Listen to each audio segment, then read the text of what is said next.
Hello, little ghoulies.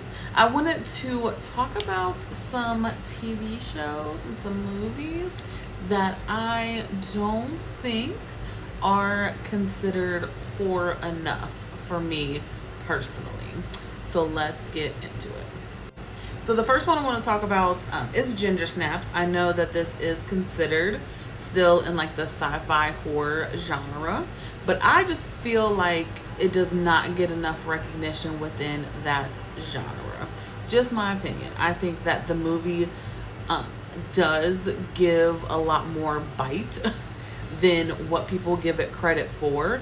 I love Emily Perkins so much. That is my girl.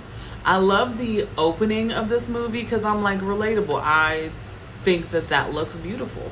Them in all the different dead positions. I say yes, ma'am.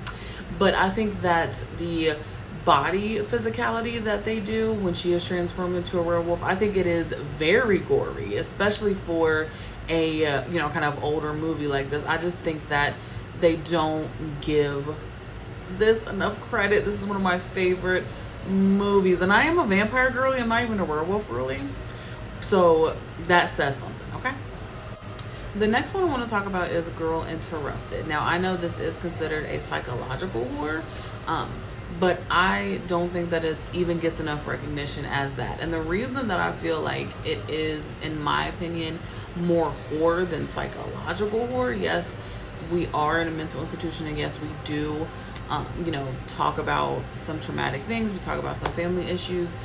The scene alone with Daisy and the chicken carcasses, that made, at least for me, such an uneasy feeling because we know why she did it. But I think that the emotions that this movie really make the audience feel and really just pull out of us is something that is not necessarily praised enough. I mean, this movie definitely makes you think and definitely makes you feel what the characters are feeling. And it just makes you feel uneasy. That is the thing, is when you watch this movie, it's not a comfortable movie to watch.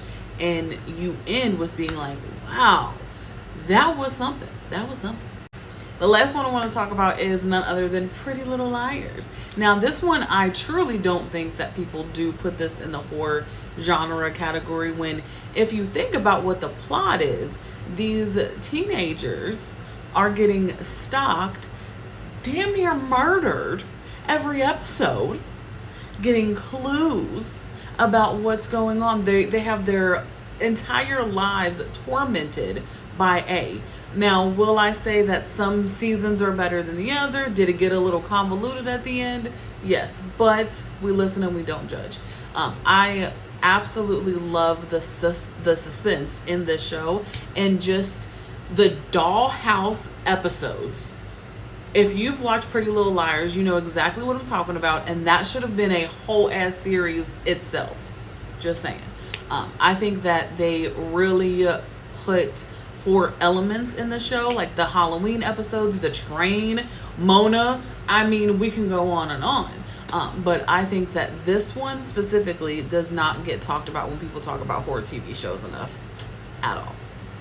But as always, let your Supreme know what you think of this topic, and drop some of the TV shows and movies you think are not talked about enough in the comments.